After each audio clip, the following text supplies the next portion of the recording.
Kan kalau tadi ngomongin emosi, kita tahu emosi itu sesuatu yang spektrumnya besar banget ya, sangat luas gitu ya. Nah, kalau ngajarin anak, baiknya tuh ngajarin emosi-emosi yang dasar dulu, atau emang dari awal kalau kita udah cukup familiar di rumah kita, ada emosi-emosi yang sering muncul tapi sifatnya itu lebih kompleks gitu. Nah, kira-kira si anak ini lebih baik diajarkan sesuatu yang dasar dulu, atau ya apapun emosi yang memang akan sering dia temui gitu Pak? Oke, kalau untuk ngajarin bisa dari dasar dulu ya sebenarnya, yang basicnya yang kayak marah, sedih, takut gitu ya, yang emosi-emosi dasar. Tapi karena seiring anak bertambah usia juga semakin kompleks yang dirasain. Kayak misalnya anak umur 3 tahun tuh akhirnya udah mulai nih ada perasaan iri atau cemburu gitu ya.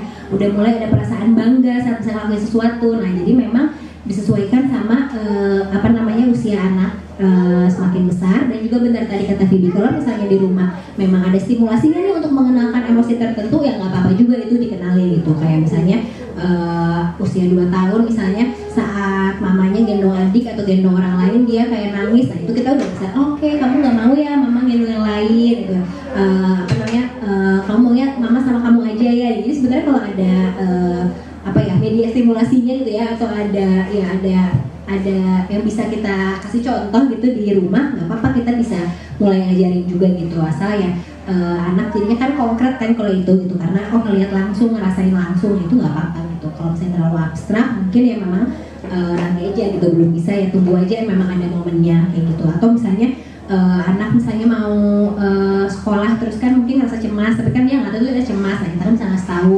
mau sekolah ya besok apa yang dirasain gitu.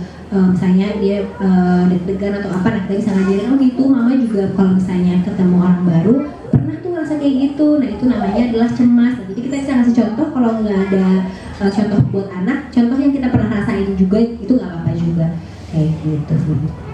Oke, berarti karena emosi ini tadi sesuatu yang cukup sulit dipahami gitu ya kan, jadi dan karena sekarang juga tadi yang Tika bilang abstrak, jadi memang sebaiknya yang diajarkan adalah emosi-emosi yang konkret dulu, atau yang mereka emang bisa lihat gitu ya langsung, makanya dimulai dari emosi-emosi dasar. Nah, sebenarnya ada nggak sih Kak cara-cara biar si anak ini lebih mudah memahami emosinya gitu? Apakah memang harus dicontohkan atau sebenarnya bisa juga pakai cara lain? Nah, sebenarnya gimana sih menghasilkan? Maksudnya kayak membesarkan anak agar cerdas secara emosi? Jawabannya adalah kita sebagai orang tua harus cerdas dulu secara emosi gitu. Karena ternyata saat orang tua cerdas secara emosi, selama berinteraksi sama anak, selama konflik sama anak, itu anak selama bertumbuh dan berkembang juga ternyata mereka meniru nih bagaimana sih cara orang tua meregulasi emosi, mengenal emosi, mengekspresikan emosinya gitu secara sadar nggak sadar ya, kayaknya anak nggak ngeliat pas kemarin aku marah misalnya gitu, tapi ternyata ya karena kita terus-terusan sama anak ya, dan anak adalah peniru yang hebat, apapun ditiru gitu ya. Jadi memang kemampuan meregulasi emosi pun ditiru anak gitu. Jadi memang salah satunya yang perlu kontrol adalah ya kitanya dulu mengenal emosi, mengekspresikan emosi dan meregulasi emosi dengan tepat agar anak mencontoh gitu. Nah, karena kalau kitanya pun udah bisa gitu ya cerdas secara emosi gitu ya, lebih stabil, akan lebih gampang juga untuk membantu anak mengenal emosinya dan mengarahkan emosinya kayak gitu. Kalau kita sendiri belum siap gitu ya, saat anak lagi marah, kitanya juga kayaknya ngerasa belum stabil nih gitu, masih nggak bisa nih kayaknya sekarang masih masih nggak saatnya nih ngatur anak atau memahami anak gitu. Itu nggak akan bisa kan, kita akhirnya memvalidasi perasaan anak, pasti inginnya kayak udah dong jangan marah-marah aja gitu, pengennya cepat instan gitu, karena kita ini pun lagi nggak dalam kondisi yang stabil atau baik-baik aja gitu. Jadi tetap emang pertama adalah kitanya mengenal emosi kita, mengekspresikan dengan tujuan nanti bisa berkoneksi sama anak dengan baik. Dan yang kedua itu adalah kita bersedia untuk mengenal emosi anak. Tanda-tandanya kan kalau emosi anak ditunjukinnya secara verbal atau non-verbal kan, karena kan nggak instan kayak mama aku marah nggak gitu kan, tapi dari tanda-tandanya mungkin tiba-tiba kok jadi manja, tiba-tiba kok jadi klinik, jadi nangis, jadi kayak dikasih tahu kok nggak mau. Nah itu sebenarnya ngerasa apa sih? Nah kita perlu pintar nangkep tanda-tanda itu, dan akhirnya kalau udah nangkep tanda-tanda itu kita bisa validasi tuh marahnya karena mama misalnya tadi pergi terlalu lama, karena besok mama mau pergi terus kamu misalnya ditinggal di rumah kayak gitu-gitu. Apa ya, itu tanda kita udah siap tuh membantu anak untuk mengenal dan meregulasi emosinya gitu.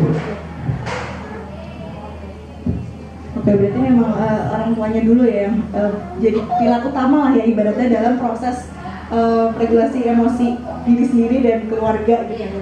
Nah, tapi kan tadi Kak Tika juga bilang kalau ada kondisi di mana kadang kita tuh ngerasa nggak bisa mengontrol diri kita sendiri. Nah, kalau itu lagi terjadi dan situasinya si anak ini sebenarnya juga butuh bantuan, tapi kita juga lagi butuh bantuan nih sebagai orang tua. Nah, sebenarnya apa sih kayak yang bisa dilakukan gitu? Itu kayaknya sering terjadi ya, maksudnya kayak situasinya mungkin banget terjadi gitu ya. Yang bisa dilakukan itu kita ngambil jarak dulu dari anak, atau kita kayak ngambil jeda yang tadi ya. Nah, jeda itu dengan apa?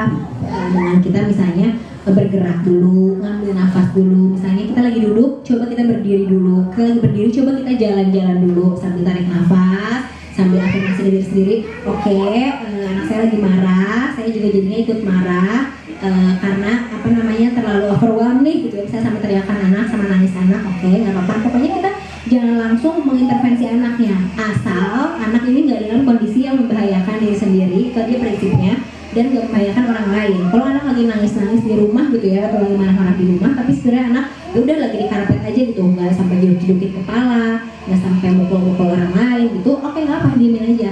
Kita fokus sama diri kita dulu. Kita boleh bilang, bentar ya, mama butuh 5 menit, mama juga lagi ngerasa marah misalnya, mama juga lagi ngerasa sedih, itu nggak apa-apa banget. Nah, kita ambil jeda dari situ, tarik nafas, afirmasi diri gitu ya, bahwa nggak apa-apa, ini akan terlewati, aku marah, anak juga marah, kayak gitu. Nanti akhirnya karena udah ada jeda, kita tuh bisa tension itu lebih menurun gitu. Akhirnya nggak yang pengen teriak atau pengen mukul juga atau gimana. Nah, dari situ baru kita deketin anak. Deketin anak pun nggak apa-apa, nggak langsung kayak kamu kenapa harusnya gini-gini, nggak apa-apa, cuman ditemenin aja anaknya, dipeluk atau dielus-elus atau di samping anak. Nggak perlu langsung mengintervensi bahwa harusnya gini, nggak perlu langsung menyelesaikan solusinya gitu, tapi diterima dulu aja bareng-bareng bahwa kita lagi sama-sama memiliki emosi yang lagi nggak baik-baik aja nih, kayaknya nggak nyaman nih gitu. Jadi nggak apa-apa banget kalau ada orang lain yang bisa handle anak dulu tuh lebih baik ya, maksudnya kayak oke,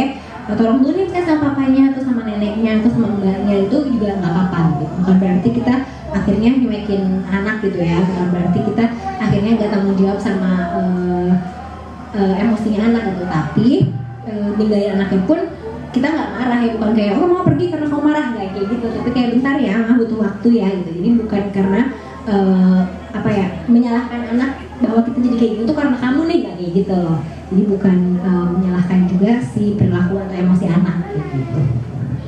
Berarti meninggalkan anaknya juga ngasih kejelasan gitu ya ke anaknya bahwa saat ini kondisinya mama atau bapak lagi kurang bisa oke gitu ya, butuh mundur dulu. Jadi anak nggak merasa ditinggal dan merasa bahwa oh kalau lagi marah tuh aku harus menjauh dari orang, oh kalau lagi sedih aku harus menjauh dari orang ya. Kalau nggak di verbalisasi kayak gitu pun nggak apa, tapi kita ya baik-baik, kita nggak yang kesel-kesel yang kayak kamu sama papa dulu ya, sebentar ya mama kesana dulu ya, bisa kayak gitu tuh nggak apa-apa. Jadi maksudnya kan mungkin anak beda-beda kan, ada yang udah paham, ada yang nggak paham gitu kan. Tapi pokoknya kita menunjukkan bahwa kamu nggak salah kok kayak gitu, tapi mama butuh waktu dulu, kamu bisa sama yang lain dulu kayak gitu. Berarti yang penting adalah anak tuh tahu bahwa dia tidak ditinggalkan begitu saja. Dengan emosinya yang lagi meluap-luap gitu kan. Iya. Oke. Nah, kan tadi kata Kak Tika kalau saat terbaik tuh sebenarnya dari bayi gitu ya, dari mulai bisa berinteraksi. Ada nggak sih Kak mungkin golden period atau kayak saat kritisnya nih, kalau misalnya lebih dari usia-usia itu, maka mungkin jadi nggak terlalu efektif pelajarannya buat kecerdasan emosi. Oke. Untuk belajar kecerdasan emosi sebenarnya yang paling tepat gitu, yang paling tepat itu adalah saat anak memang lagi sering menampilkan atau mengekspresikan emosinya gitu ya. Nah, tapi kalau kita nih melihat orang nampilin emosi negatif positif kan kayaknya gampang aja gitu ya, masih kayak oh dia senang, kita juga kadang ikut senang gitu ya. Oke, anak lagi teriak-teriak karena senang, nggak apa, kita juga jadinya senang lihat dia gitu kan ya. kalau emosi positif. Nah, tapi kalau emosi negatif kita kadang nggak terlatih ya untuk itu, karena misalnya anak sedih atau nangis atau marah, kita rasanya kayak risih gitu. Kenapa sih kok nangis, berisik dan lain-lain gitu. Dan kadang ya nggak jarang juga si emosi-emosi negatif anak tuh nge-trigger kita gitu, kayak misalnya anak nangis atau teriak tuh kayak karena kita juga jadinya kok jadi gampang marah, gampang sensitif. Nah, jadi memang sebenarnya periode yang pas banget nih untuk melatih kecerdasan emosi untuk orang tuanya dan untuk anaknya adalah ya saat anak tuh sedang sering menampilkan emosi-emosi negatif. Dan itu tuh biasanya di usia-usia 2 tahunan sampai 4 tahunan mungkin sering dengar fase tantrum anak gitu ya. Karena anak kan dari tadi ya, dari bayi dan lahir itu sebenarnya udah punya emosi. Setiap hari berinteraksi sama orang lain, mengalami suatu kejadian, itu kan banyak banget emosi-emosi yang dihasilkan. Nah, terus kan belum dilengkapi dengan kemampuan bahasanya yang mumpuni gitu ya. Jadi kemampuan kosakatanya belum meningkat nih, tapi kan terus-terusan ada emosinya. Jadi si emosi ini mendahului kemampuan dia untuk bisa memverbalisasi dengan tepat gitu kan. Makanya akhirnya anak jadinya kita kenalkan tantrum gitu ya, berteriak, banting badan, atau mukul atau nggak jelas maunya apa gitu. Nah, di situ sebenarnya bisa jadi momen paling pas nih untuk kita belajar meregulasi diri kita dan meregulasi anak gitu, karena ya ada langsung nih kan pengalamannya, ada langsung yang perlu dilatih dan kontrolnya kayak gitu. Jadi saat anak mengalami tantrum, kita bisa bersyukur juga bahwa ada nih ternyata momen untuk ngajarin sebenarnya alternatifnya apa sih yang bisa kamu lakuin kalau marah gitu. Jadi nggak hanya teori tapi langsung berpraktek gitu. Tapi memang pasti nggak mulus. Jadi ya tadi nggak apa-apa, maju mundur, naik turun prosesnya nggak apa-apa, tapi tahu gitu tujuannya adalah mengajarkan anak biar bisa meregulasi emosinya dengan lebih baik, dan kitanya pun bisa meregulasi diri kita dengan baik sebagai orang tua. Kalau untuk meregulasi emosi, kita mundur dulu kali ya, untuk mengenal emosi dulu ya. Nah, sebenarnya sedini mungkin gitu ya, kita tuh bisa ngajarin anak untuk mengenal emosi, karena ya ternyata ditemukan nih bayi baru lahir aja sudah memiliki berbagai emosi gitu. Dan ternyata itu memang afek bawaan gitu ya, ada yang positif, negatif, dan netral. Jadi sebenarnya saat anak sudah di dunia ini gitu ya, sudah menunjukkan emosi dengan menangis, bisa tertawa, atau melakukan kontak mata dengan orang tuanya, nah kita udah bisa mengajarkan anak untuk mengenalkan emosi gitu ya. Tentunya disesuaikan sama usianya ya, tahap perkembangannya, sama usianya. Nah, tapi kalau misalnya dari bayi kayak gitu, dengan kita mengajak interaksi gitu ya, saat dia misalnya ketawa, kita udah bisa ngajarin tuh dengan melabel tadi, oh kamu seneng ya diajak main sama mama, ajak sama papa, atau saat dia nangis, oh kamu nangis ya, nggak enak popoknya basah. Nah, jadi kita udah mulai menyebutkan gitu, kamu sedih, kamu kesel ya, mau nyusu tapi belum dapat misalnya. Jadi kita udah mulai tuh melabel jenis-jenis atau nama-nama emosinya agar dia tuh terpapar juga sejak kecil bahwa oh emosi ini namanya adalah ini. Nah, lama-lama mereka mengaitkan, oh sedih itu yang kayak gini perasaannya, oh senang tuh yang kayak gini perasaannya. Jadi kalau ditanya dari usia berapa, sedini mungkin saat kita sudah bisa melakukan interaksi dan komunikasi sama anak, kita udah bisa mengajarkan anak untuk mengenal emosinya dengan yang sesuai sama usianya masing-masing kayak gitu, dari interaksi sederhana sehari-hari aja. Kalau untuk anak yang udah lebih besar gitu ya, toddlers itu mungkin udah bisa juga tuh diajarin pakai buku. Terus kan banyak juga kan sekarang kayak board game ya, mungkin yang anak kecil bikin juga. Jadi memang sebenarnya banyak banget media untuk ngajarin emosi. Cuman kalau misalnya kayak bingung harus dari mana gitu, ya dari. Kalau misalnya menurut Kak Salvi, sebenarnya gimana sih Kak pentingnya meregulasi emosi atau belajar meregulasi emosi ini, baik bagi orang tua maupun bagi anak? Mungkin aku akan lebih banyak point of view dari anak gitu ya, karena aku belum sebagai orang tua, tapi aku sangat merasakan pentingnya kecerdasan emosional gitu bagi seorang anak, yang dimana mungkin gitu ya orang tua aku setuju banget sama statement Katika tadi terkait anak itu peniru yang hebat gitu. Aku dari dulu aku sadar gitu diajarin sama orang tuaku untuk belajar kayak misalkan aku nangis, oke, dibantu regulate dan dibantu tanya gitu ya kenapa nangis dan lain sebagainya. Diminta juga kalau marahnya kenapa. Pokoknya intinya memang aku terbiasa dengan itu dari dulu. Kalau misalkan pulang sekolah mungkin ditanya juga harinya gimana, perasaannya gimana. Cuma yang aku sadarin ketika aku besar gitu ya, ternyata aku meniru beberapa karakter gitu ya dari orang tuaku, yang dimana orang tuaku itu suka memendam perasaannya gitu. Jadi ketika merasakan sesuatu sulit untuk diekspresikan gitu sama orang tuaku. Dulu aku nggak sadar gitu, dan aku dulu nggak sadar kalau aku sulit untuk mengekspresikan perasaanku. Sampai akhirnya baru-baru ini, kayaknya sekitar tahun 2020 kemarin kali ya, aku merasa kalau aku tuh udah terlalu sering memendam perasaan aku sendiri gitu.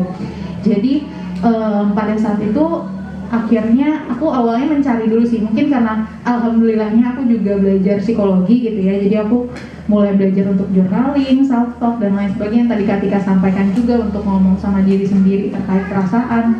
Akhirnya aku ajak orang tuaku juga untuk belajar bareng gitu, belajar bareng untuk belajar ngelabelin perasaan, untuk mengekspresikan itu gitu. Ketika sedih, ya sedih nggak apa-apa gitu, terus sedihnya karena apa. Akhirnya di situ aku mungkin lebih lebih rilis gitu, dan di situ aku menemukan betapa pentingnya kecerdasan emosional untuk orang tua dan anak gitu. Dan menurutku nggak ada yang kayak salah mutlak di orang tua gitu. Menurutku juga kayak ya nggak apa-apa. Pada akhirnya pun aku sama orang tuaku belajar bareng gitu untuk belajar labelin perasaan itu, mulai dari mungkin sesimpel kayak mungkin dulu kita biasanya nulis diary kali ya, kayak hari ini kita ngerasa apa, karena apa. Nah itu aku lakukan lagi sekarang, yang dimana dulu mungkin aku kayak apaan sih nulis diary udah gede gitu, tapi karena mungkin aku ngerasa udah mungkin udah gak enak kali ya gitu. Terus itu betapa pentingnya juga belajar sampai sekarang gitu. Jadi sebenarnya itu sih bentuk dari salah satu regulasi emosi juga. Sama mungkin yang tadi mungkin mirip-mirip sama Katika juga gitu ya, kayak aku juga diajarin sama supervisorku gitu ya, dia sebagai psikolog juga, yang dimana ada keterampilan stop gitu. Ketika memang kita kuasain emosi kita bisa pakai keterampilan itu, yang dimana X itu stop gitu ya, coba untuk jangan bereaksi apapun dulu, karena kalau kita emosi dan langsung bereaksi mungkin yang masuknya spontan tadi gitu.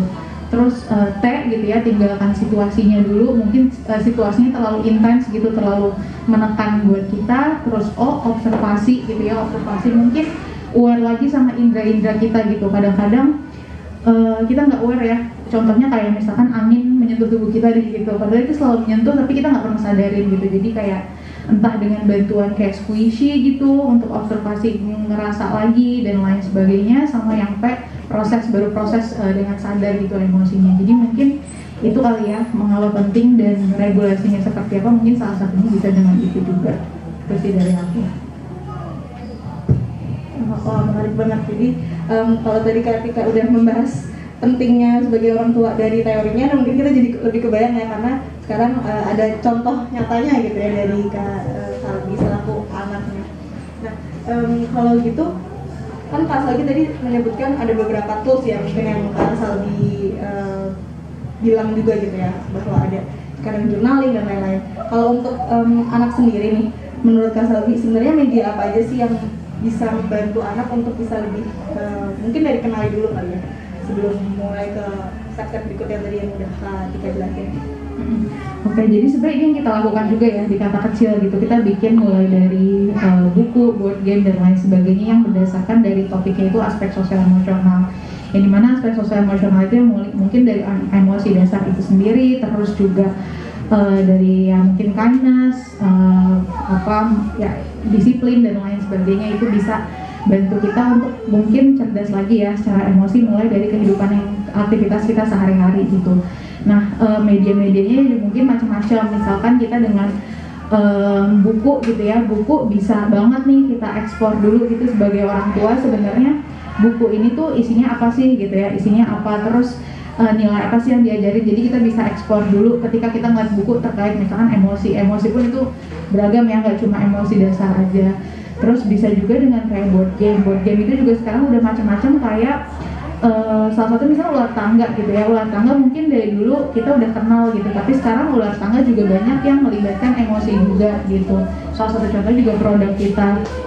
Nah itu juga bisa, menurutku juga bisa lewat film sih. Sampai sekarang pun aku belajar untuk mengenali mengasah lagi mungkin kecerdasan emosional aku lewat film gitu. Kayak mulai misalkan sedih ya, kita belajar untuk benar-benar merasakan sedih itu dan lain sebagainya gitu. Jadi mulai dari media-media yang mungkin kita temukan sehari-hari, yang emang kita lakukan sehari-hari, itu juga bisa gitu.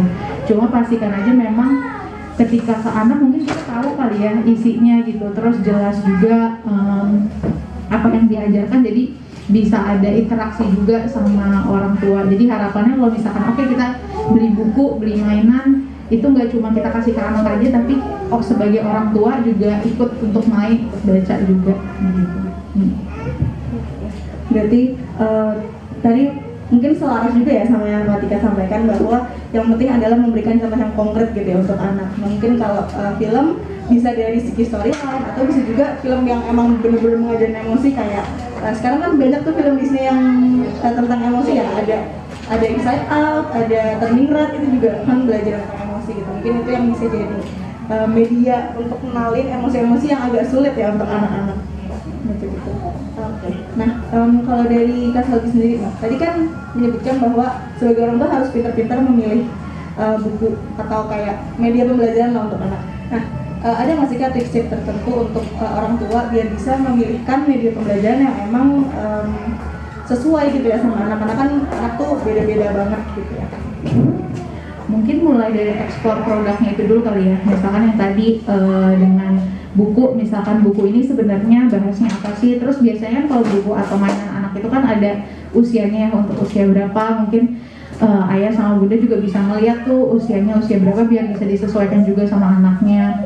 Terus juga sekarang udah banyak banget ya platform di media sosial yang bantu gitu, yang bantu entah itu review bukunya atau misalkan memang memproduksi produknya. Nah itu bisa banget gitu, dan bahkan sekarang juga ya berdasarkan dari aku lihat juga banyak banget yang buku atau board game itu dibuat sama psikolog, misalkan sama psikolog anak atau misalkan sama yang praktisi anak gitu. Nah itu kan mungkin bisa membantu ayah bunda juga untuk lebih tahu gitu ya, lebih tahu sebenarnya ini dibuatnya sama expert juga nih yang tahu isinya seperti apa gitu. Jadi dengan bantuan review juga sebenarnya itu bisa bantu banget. Sekarang pun review nggak cuma dari isi aja ya, tapi kayak misalkan covernya, dari gambarnya, bahkan kayak sekarang kan juga banyak isu-isu sosial yang sensitif gitu. Nah itu kadang-kadang banyak yang reviewer juga mereview itu kalau misalkan memang ini dirasa belum siap untuk atau tidak sesuai sama nilai, misalkan ya isu SARA gitu ya, itu juga bisa diperhatikan gitu, karena kadang-kadang kita suka miss terkait itu juga gitu. Berarti untuk memilihnya ya pertama mungkin harus kitanya sebagai orang tuanya yang melihat juga ya gitu, yang menentukan sendiri apakah buku ini cocok atau enggak sama anak gitu. Nah kalau misalnya dari Kak Tika nih, ada nggak sih Kak tambahan tips-tips gitu ya, mungkin alat-alat yang selama ini menurut Kak Tika sama teman-teman Kak Tika words-nya cukup tinggi nih untuk anak-anak ngajarin tentang regulasi emosi ini? Sebenarnya bersama sih ya sama yang tadi Salbi bilang.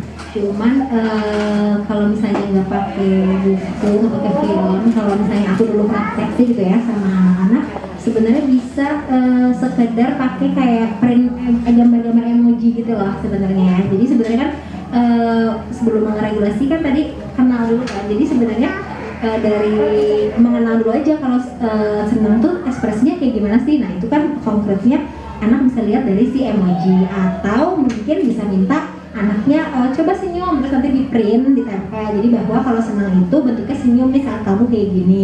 Coba cemberut, nah jadi kayak pakai foto dia juga atau foto orang tua juga untuk kayak gitu. Itu salah satu untuk ngajarin bahwa oh senang itu bentuk konkretnya kayak gini, sedih itu kayak gini. Nah itu langkah awal gitu. Cuman kalau misalnya tadi yang Salmi bilang itu memang udah lebih komprehensif gitu ya. Ngajarinnya nggak cuma mengenal emosi, tapi udah mulai gimana ekspresinya, gimana regulasinya, kayak gitu. Dan tadi nambahin dikit untuk nentuin cocok apa enggaknya, kita sebagai orang tua perlu aware juga sama yang namanya tahapan perkembangan anak nih. Ini udah banyak banget sih sebenarnya, bisa di-explore, bisa dicari tahu gitu ya, kayak di buku apa sih KIA ya, kalau buku anak tuh sebenarnya udah ada juga tuh tahapan perkembangan anak usia segini, sosial emosionalnya harusnya udah apa. Nah dengan kita aware dan tahu nih anak umur segini tuh tugas perkembangannya apa aja, nah kita akhirnya saat mencari buku atau mencari media bisa mulai ngeh juga kayak oh ini kayaknya cocok deh, karena harusnya anak umur segini udah bisa kayak gini. Nah kayak gitu. Jadi bisa juga dengan kita mulai belajar lagi tentang seharusnya anak umur segini harapannya kayak gimana, harusnya udah bisa apa kayak gitu. Itu bisa bantu kita untuk filter mana kira-kira media yang cocok gitu. Dan tadi setuju banget sama Sabri, orang tuanya pun yang harus tahu dulu ya. Jadi kayak orang tuanya coba main dulu, coba praktek dulu ke orang tuanya. Kayaknya kalau ini kan gampang dipahami, oke, baru bisa praktekin ke anak gitu. Jadi jangan langsung ke anak, tapi kitanya pun masih yang meraba-raba gitu. Jadi dipahami dulu sama orang tua, baru ajak main bareng sama si anaknya. Kalau pakai tadi saya game, saya pakai kartu-kartu emosi dan sebagainya gitu. Juga ada yang bisa cepat, ada yang bisa lambat. Jadi dengan kayak gitu kita bisa kontrol diri untuk gak usah bandingin sama anak lain, tapi sama tahapan perkembangan sesuai usianya aja. Nah itu penting ya Kak, jadi biar kita juga nggak kok kayaknya, apalagi kalau sekarang kan mudah banget tuh melihat tahapan perkembangan anak orang lain dari handphone, atau mungkin ya kayak kita nggak kenal tapi lihat anaknya artis siapa, terus kayak kok kayaknya dia mudah banget ya, anaknya masih umur anakku tapi udah bisa macam-macam gitu. Ya benar sih, jadi punya patokan yang lebih ilmiah gitu ya mungkin ya, dan lebih terstruktur. Nah, tadi aku merasa udah dapet banyak banget dari Katika dan dari Kak Saldi. Nah mungkin sebagai summary, kalau boleh aku simpulkan, intinya adalah proses regulasi emosi itu bisa dimulai sedini mungkin dan tidak ada kata akhirnya gitu ya. Kita selalu pengen memperbaiki diri, meregulasi dengan lebih baik lagi, dan nantinya bisa memberi contoh ke anak-anak atau ke orang-orang sekitar dengan lebih baik lagi. Nah mungkin karena tadi kita udah ngobrol-ngobrol banyak banget, mungkin dari orang tua di sini, dari ayah bunda ada yang punya pertanyaan. Kalau ada ayah bunda yang mau bertanya, boleh banget, nanti langsung angkat tangan. Di sini juga dari Mulai Bercerita ada voucher diskon layanan gitu ya, bisa dari assessment, bisa counseling dan lain-lain. Kira-kira ada yang mau bertanya atau mungkin mau sharing pengalaman juga boleh banget, biar bisa jadi pembelajaran untuk kita semua. Ya benar, sharing pengalaman mungkin lebih menarik juga ya, karena kan ayah bunda anaknya mungkin udah dari berapa, umurnya juga macam-macam, jadi sangat bisa kayak membantu orang tua lain kalau misalnya lagi emosi, gimana sih nanganinnya, ada alternatif yang bisa kita bareng-bareng belajar juga gitu.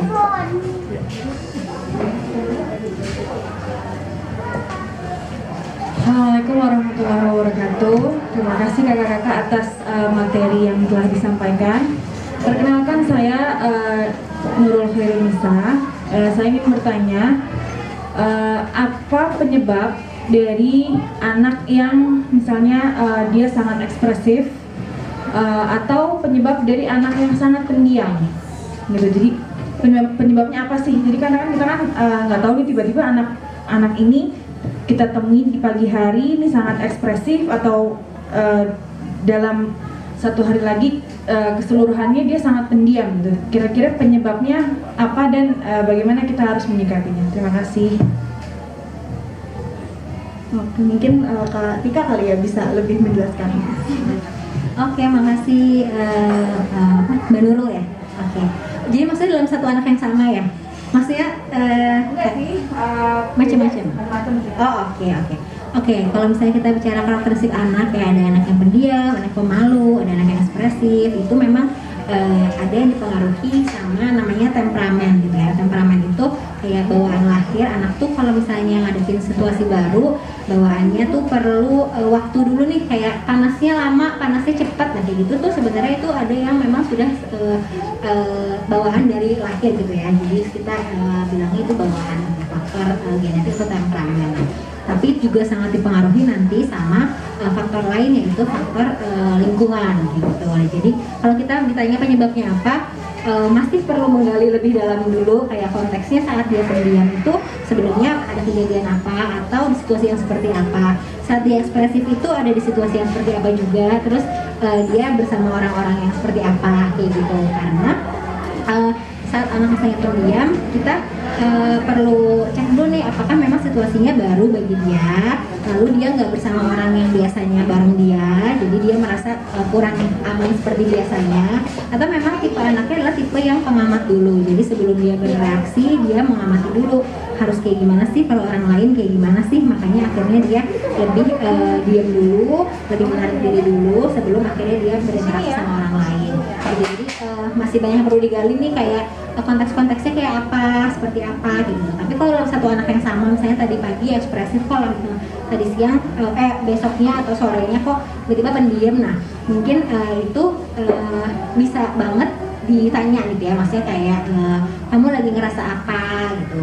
Mungkin kalau misalnya ditanya kayak kamu kok diam gitu, mungkin akan bingung ya, kayak kamu kok tadi pagi masih serius sekarang diam, tapi mungkin nanyanya fokus aja kayak saat ini kamu lagi ngerasa apa gitu, kamu pengennya apa gitu. Jadi di situ juga kita belajar bantu anak untuk mengenalin atau nge-label nama emosinya gitu, dengan kayak misalnya kan misalnya dia masih bingung nih kenapa, kita bisa kasih pilihan, kamu lagi ngerasa sedih, capek gitu, males, kita bisa kasih pilihan itu. Jadi kalau untuk anak yang masih usianya kecil, kita kasih beberapa alternatif, dia pilih, itu mungkin lebih mudah dibandingkan kalau kita kasih pertanyaan terbuka yang jawabannya ya dia pun ya nggak bayang itu kenapa gitu. Cuma kalau nanya penyebabnya apa, itu masih perlu digali lebih lanjut, kayak anaknya tipenya seperti apa sih sehari-hari gitu, karakteristik anaknya dari lahir kayak gimana kayak gitu sih Mbak Nurul.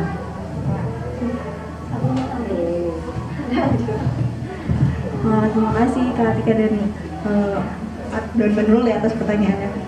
Mungkin berarti intinya ada dua faktor gitu ya Kak, bisa dari emang temperamen anaknya yang berbeda, bisa juga karena situasinya yang ada satu situasi yang lebih tidak nyaman untuk anak mengekspresikan emosinya gitu, jadi mereka cenderung lebih diam. Dari ayah bunda lain ada yang mau sharing lagi kira-kira? Assalamualaikum warahmatullahi wabarakatuh. Selamat siang semuanya. Terima kasih atas kesempatannya. Saya mau tanya, nah sebenarnya tuh ada hubungannya nggak sih inner child sama kecerdasan emosional? Karena maksudnya di keluarga saya jadi kayak mengalami perceraian sama orang tua saya. Jadi saya bersaudara sama adik saya gitu kan, dua-duanya perempuan. Jadi terjadi kayak saya kelas 5, adik saya kelas 2 SD. Nah, terus sampai sekarang tuh kelihatan kayak adik saya tuh kayak susah banget, denial banget. Bahkan tuh hal-hal yang simpel masih suka iri sama anak saya gitu. Saya kan udah punya anak sekarang. Jadi apalagi ayah saya udah menikah lagi dan punya anak. Jadi dia sangat cemburu banget sama anak itu. Dia merasa dibuang, merasa nggak layak dan lain-lain. Jadi kadang bikin dia suka bergejolak sendiri dalam hatinya gitu. Jadi pengen tahu ada nggak sih hubungannya, dan ketika itu apa sih yang harusnya kita lakukan nih sebagai keluarga gitu loh, untuk mendukung dia gitu. Itu sih. Terima kasih.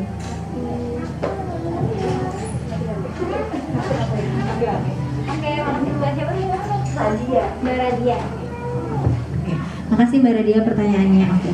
Jadi inner child yang dimaksud tuh kayak ada luka atau traumatis pengalaman masa lalu gitu ya, yang mungkin membekas gitu ya di adiknya Mbak Radia. Oke, sebenarnya kalau kecerdasan emosi dipengaruhi atau enggak sama inner child, memang ada salah satu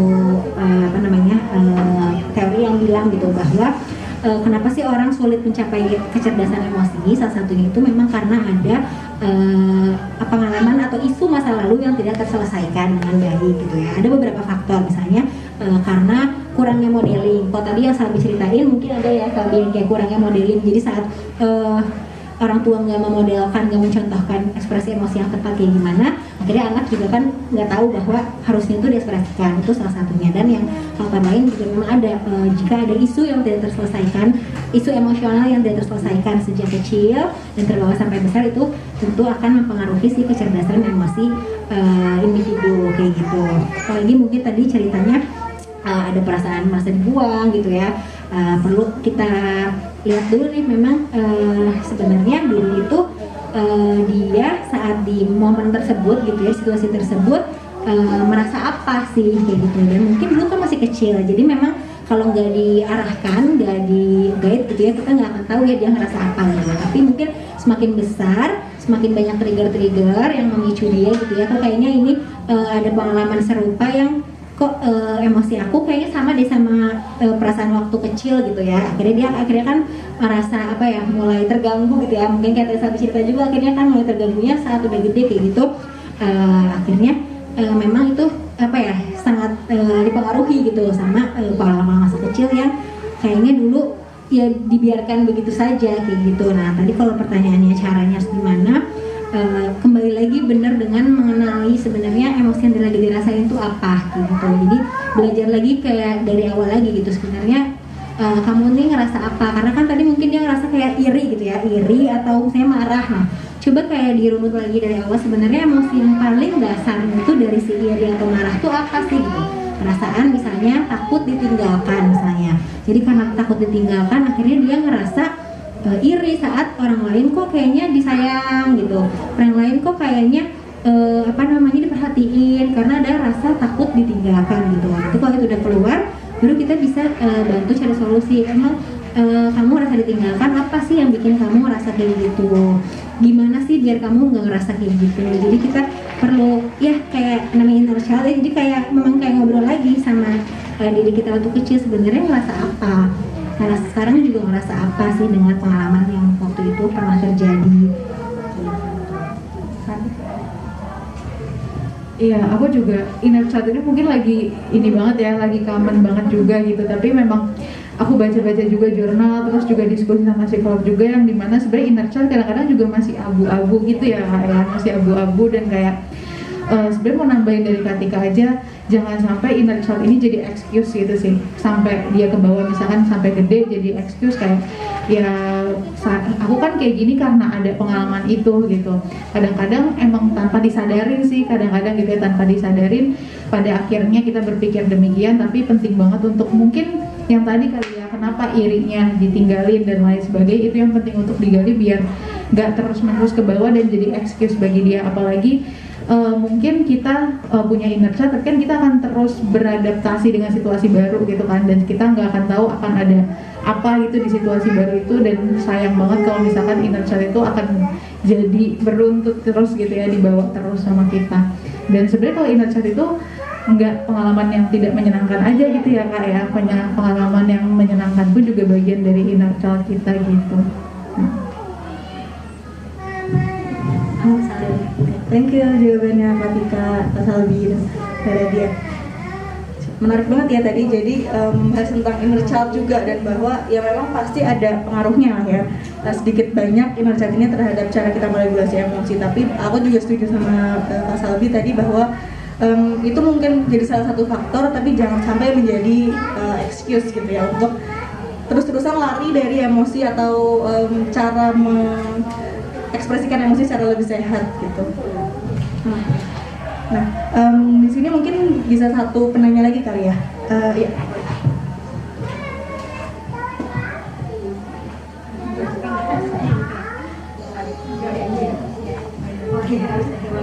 Assalamualaikum, terima kasih atas sharing hari ini.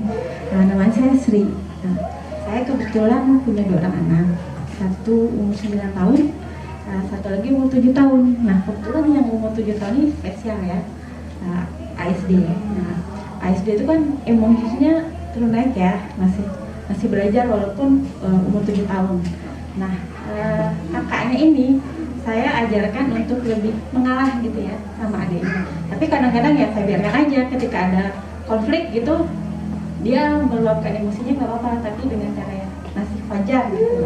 Tapi ketika saya biarkan dia untuk lebih memahami adiknya di luar, ketika dia main sama orang gitu ya, dia dibully nih misalnya sama orang, malah dia lebih ke mengalah ke orang itu. Karena kalau dibully kan dia, saya pengennya yuk kamu nggak apa loh melawan, dia malah lebih mengalah, udah nggak apa-apa atau tadinya mungkin berani bermain sama temannya yang membuli dia.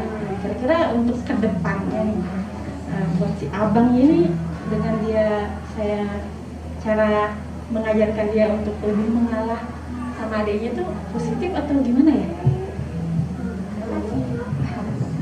Oke, makasih Ibu Sri. Abangnya baik sekali. Jadi 2 tahun ya berarti ya. Oke, iya benar, berarti karena memang pembiasaan di rumah seperti itu, ketika ada situasi yang serupa, memang cenderungan ya akan berlaku seperti yang sering dilakukan di rumah ya kayak gitu. Nah cuman memang kan kita pasti kalau di situasi sosial inginnya anak tuh kayak bisa asertif gitu ya. Kalau misalnya memang punya kita ya kita pertahankan dulu gitu ya. Kalau lagi dibully ya kita coba stand up tapi dengan cara yang tepat gitu ya. Nah mungkin sekarang di rumah bisa mulai mengalah tuh sebenarnya nggak apa-apa, tapi ada hal yang penting tuh kayak kepemilikan kita gitu, kayak menyadari kepemilikan kita. Jadi kalau misalnya ada situasi lagi bermain sama adiknya, ternyata memang adiknya yang merebut misalnya, atau adiknya yang mencari gara-gara duluan lah gitu ya alasannya. Sekarang mulai ajarkannya abang untuk mempertahankan haknya gitu.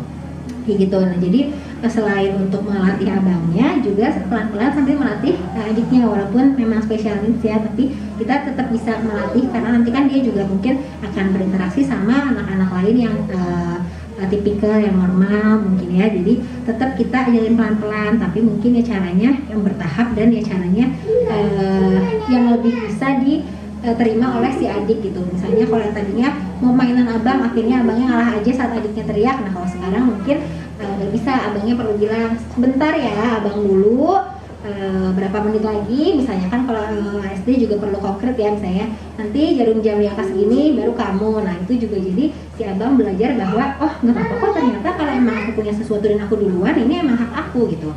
Harapannya nanti saat berinteraksi atau ada konflik sama orang lain di luar, dia juga bisa mempertahankan haknya gitu, bisa asertif. Ya ini emang aku harus kayak gini, nggak bisa asal rebut aja, nggak bisa asal yang kamu inginkan harus kamu dapetin gitu. Kita tetap juga perlu untuk ngembangin si skills itu, karena benar nanti biar dia jadi yang mengalah terus, memang mengalah baik, tapi nanti jadinya dia ngerasa nggak punya power untuk mempertahankan dirinya, dan itu yang jangan sampai terjadi kalau sampai udah gede gitu, karena akan merugikan diri dia sendiri gitu untuk dalam berinteraksi dan berhubungan sama lingkungan sekitarnya gitu. Atau kalau misalnya lagi sama adiknya yang SD di rumah, iya bisa didampingi dulu, jadinya bisa misalnya abang caranya kurang tepat, jadi bisa nanti istri yang menerjemahkan pakai bahasa atau cara yang lebih enak diterima adik gitu. Nanti mungkin beberapa minggu kemudian bisa didiemin abangnya aja karena udah terlatih gitu sih Bu. Jadi memang ada dia harus diajarkannya, jadinya dia berubah gitu ya, tadi ngalah tapi sekarang nggak harus selamanya ngalah, tapi bisa mempertahankan dulu, cuma nanti lepas kesempatan ya adik minjem kalau kamu sudah selesai misalnya kayak gitu. Jadi ada dimodifikasi gitu sih Bu Sri. Tapi lanjut.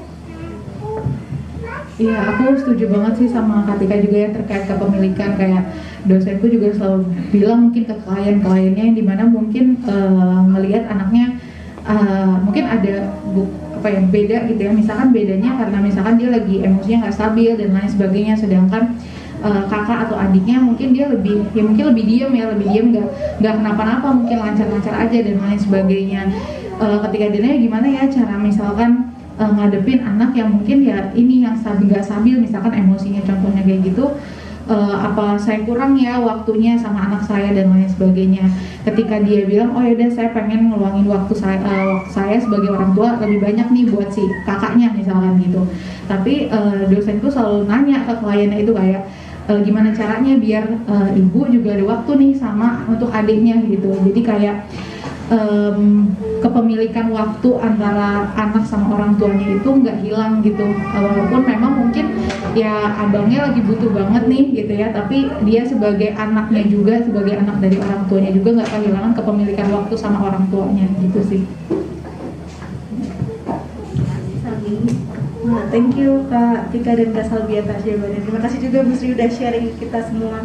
Berarti mungkin memang itu ya tantangannya tuh, jadi orang tua tuh harus nemu titik tengah, nggak boleh terlalu A tapi juga nggak boleh terlalu B gitu ya. Nah, itu yang mungkin harus selalu dicari caranya, dan mungkin tiap hari tantangannya beda-beda, cuman gimana pun juga harus terus-terusan berjuang dan mencari cara kreatif gitu ya untuk ngajarin ke anak gitu. Mungkin kalau dari tadi kita sudah ngobrol-ngobrol dan udah sharing-sharing juga sama ayah bunda semua. Mungkin aku senang banget sih hari ini bisa belajar banyak banget gitu ya dari baik dari teorinya, dari pengalamannya, terus juga pertanyaan-pertanyaan ayah bunda juga membuat aku lebih tahu gitu ya tentang anak-anak dan regulasi emosi itu, terutama terkait masalah-masalahnya tuh apa aja gitu. Nah mungkin segitu dulu yang bisa kita sharing hari ini gitu ya. Nah mungkin semoga kita juga bisa punya kesempatan lain nantinya untuk sharing-sharing lagi, dan untuk ayah bunda yang hari ini sudah menyempatkan hadir, semoga apa yang sudah kita diskusikan bersama hari ini bisa cukup membantu untuk diaplikasikan nanti di rumah, dan juga bisa membantu ayah bunda jadi orang tua yang lebih cerdas secara emosional. Terima kasih banyak ayah bunda partisipasinya.